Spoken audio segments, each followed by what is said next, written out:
Very good morning, class 7th. How are you all? I hope all are fine.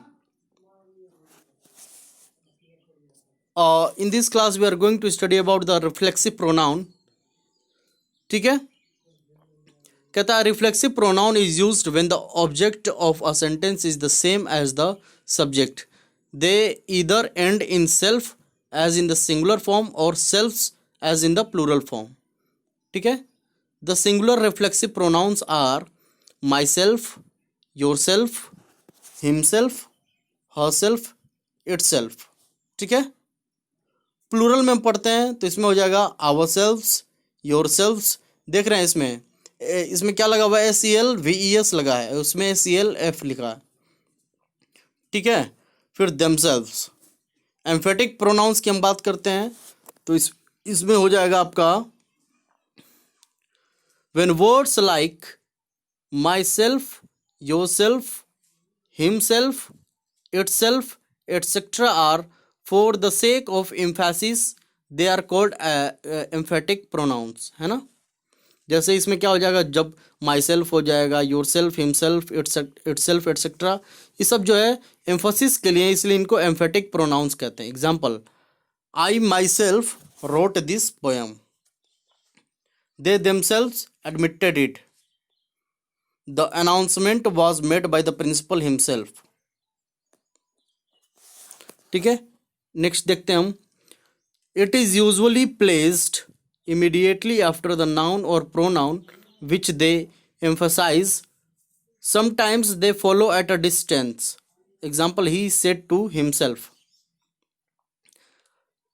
Usually क्या होता है, ये place noun या pronoun के बाद इसको इमीडिएटली प्लेस किया जाता है ना. They emphasise, sometimes they follow at a distance. Example, he said to himself, है ना. अब demonstrative pronoun is use to point out specific person, place, thing और आइडिया. ठीक है. जैसे this, that, these, those are demonstrative pronouns, है ना, संकेत देता है. Example, is this my chair, क्या ये मेरा कुर्सी है, क्या ये मेरी कुर्सी है. इंट्रोगेटिव प्रोनाउन की हम बात करते हैं तो इसमें क्वेश्चन फॉर्म किया जाता है ना. Interrogative pronoun produces a question. Example, who, what, when etcetera.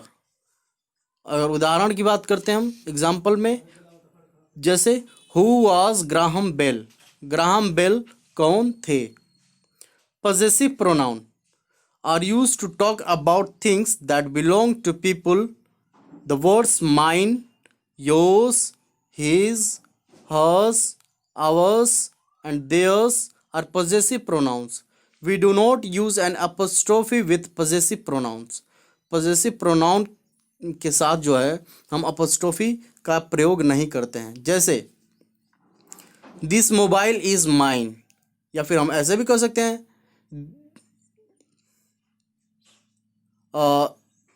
This is my mobile. तो इसको हम पॉजेसिव में लिखेंगे तो कैसे लिखेंगे, this mobile is mine. Have you lost yours, है ना, have you lost yours Pankaj. This glass is mine and that one is his, है ना. Sarika has lost her cat, is this cat hers, क्या ये उसका कैट है. क्लियर है. चलिए आगे देखें.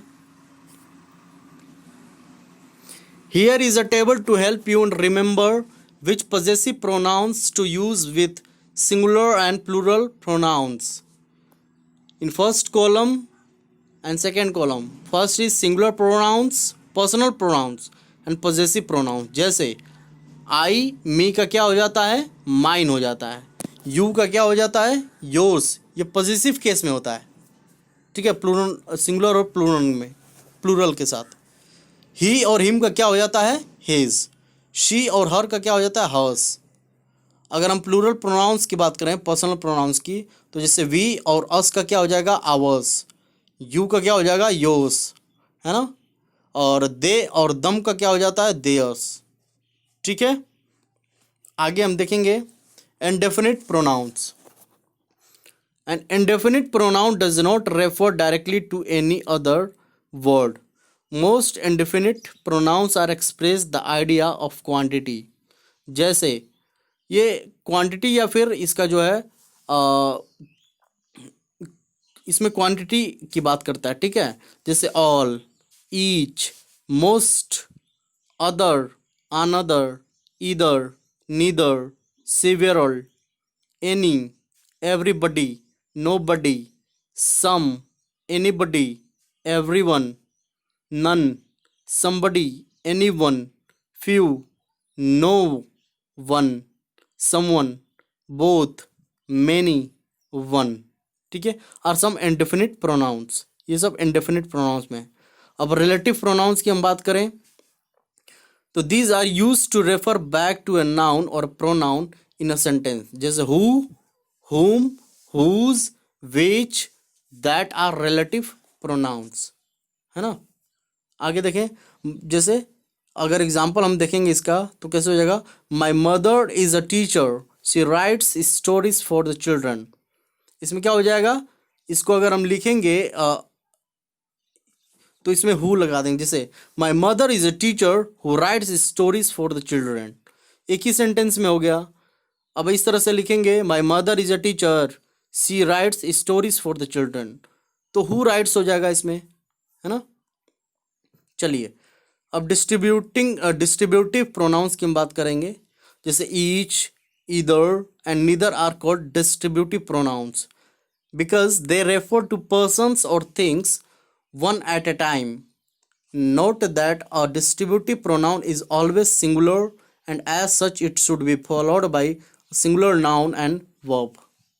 जैसे each boy was given a prize, है ना। Either road leads to the railway station. Neither accusation is true. Each new day is different. या फिर हम कह सकते हैं not each days are different. Either girl can do that, या फिर हम ऐसे भी कह सकते हैं not either girls can do that. Neither answer is correct, हम ऐसे भी लिख सकते हैं no not neither answer is correct, not neither answers are correct. Each of, neither of and either of are followed by plural nouns and singular verbs. Each of the answers are correct, neither of the girls can do that, ठीक है। Either and neither should be used only when talking about two persons or things. जब दो व्यक्तियों या दो स्थान की बात या दो वस्तुओं की बात करते हैं तब यहाँ इसका प्रयोग होता है, ठीक है बच्चों। तो आई होप कि ये क्लियर हो गया होगा, बाकी हम नेक्स्ट क्लास में पढ़ेंगे। Okay, that's all for today's class, thank you.